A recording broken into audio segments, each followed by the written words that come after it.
Yo, what's up baby? It's Fordee from Can't Stop Art. As promised, we're gonna start doing some art videos for your pleasure. I don't know if you're in lockdown or on quarantine, but I hope you're practicing social distancing, staying safe, and staying healthy during these historic times we're living in, right? So in order to keep myself sane and make myself shave once in a while, I didn't shave for this video, but I shaved yesterday, right? And the idea is I wanna still have some normal routine, right? Even though I've been inside for 3 weeks, I may be going a little crazy, so let me apologize in advance if these videos come out that way. Anyway, so today's video, simple yet necessary. How do you read the labels on your paint tubes? I bet a lot of you have dabbled in painting, or maybe you're an amazing painter, but you have no idea what these labels actually mean, right? Besides the color. When you look at this, you say, hey, this is red. Well, you're right. It's a version of red. This is Pyrrol red. It is the naming convention that Amsterdam paints uses for this particular paint, right? But what's important, right? First things first, is this paint toxic, right? On the back, you'll see that there's the letters AP. AP means this paint is not toxic. If it said CL, this paint would be toxic.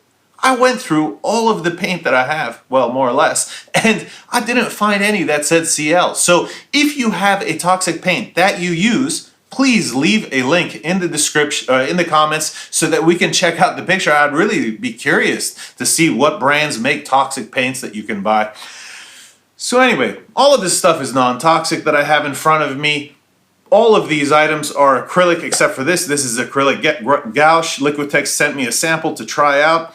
And yeah, it's pretty cool. It behaves kind of like gouache, but also like acrylic. Anyway, that's for a different video. So what else do you need to know when you're reading your paint labels, okay? The other thing is you need to know the light fastness. Light fastness is the paint's ability to resist fading or discoloring when it dries, right? This is represented differently on all the different paint tube manufacturers. For example, on Amsterdam acrylic, these 3+ signs means that it has incredible light fastness. It means that this color, when you paint it on, it should not discolor or fade after it dries, right? If it had a single plus, for example, it means that it could discolor or change colors a little bit after drying and so forth, right? The next thing you want to know is how transparent or opaque the paint is, right? Opaque meaning you wipe down or you paint the color and it's solid, right? Translucent meaning you paint this over something and you can see through the paint some, right? So this is delineated. I'm trying to use the correct wording here, right? I've been inside too long. This is delineated by this little box here on the Amsterdam acrylic paint tube. This little box has a portion that is solid and a portion that is not solid, meaning that this is semi-opaque, right? If it had just a line through it without solid on the top, it would be that it's semi-translucent. If it was just a box that was not solid, then it would be that it's translucent. And if it was solid box of black, it would mean that it's totally opaque. So this is represented differently on the different tubes, right? So for example, this paint tube says that it's translucent. Paint tube, this is not even a paint tube, right?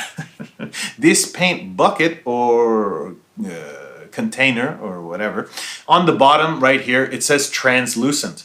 And again, that means that when you paint this paint, it holds its color, but you can see through the color to whatever's underneath. So if you normally paint by building up layer upon layer, especially if you paint in realism, then you're looking for things that have some transparent qualities, right? Because usually you end up building your layers to make it look more real, give it depth, etc., right? On this particular one, it says Series 1A, and then it says light fastness 1. Light fastness 1 on Liquitex means that it has incredible light fast. It's not going to discolor after drying. Series 1. All of these paint tubes say different things in regards to series, right? This is standard series. This is Series 1A. Usually what that equates to is the pricing of the paint. So for example, on Vallejo, this is Series 426 or Series 400. As you drop to the lower numbers with Vallejo, it will be more expensive. So Series 100 paints from Vallejo are way more expensive than Series 600 paints, for example. Some of these, for example, Vallejo does not say whether it is toxic or not toxic. I'm assuming it's not toxic because it doesn't say it, but that's a good question. Because if you read over this particular label, this is a fluorescent rose color, right? Which means that in the black light, it gives off a different look. If you read through this label, it does say that it conforms to REACH standards, not having cadmium, cobalt, chrome, etc., which I assume are toxic materials, and they're not in this pigment. So I assume it's not toxic, but maybe you can correct me. Again, also what some of these particular pigments or colors have is they may be one particular pigment, or they may be a mix of pigments. And usually, for example, in acrylics, it will say what kind of binder is being used. So let's pick one of these to find. And on this one, it says that it is using, this is using one pigment, right? Pigment PB29. This is an actual pigment, and this is taken from an this is not combined with many things, and it's not a synthetic color. If it said hue XYZ or whatever, then it's a synthetically made color to emulate the blue or red or whatever color it is. But this says pigment PB29. It is only one pigment. It is not mixed with anything else. These are things to know, right? So I think the most important thing is to know whether these are toxic or not. So AP again being non-toxic, CL being toxic.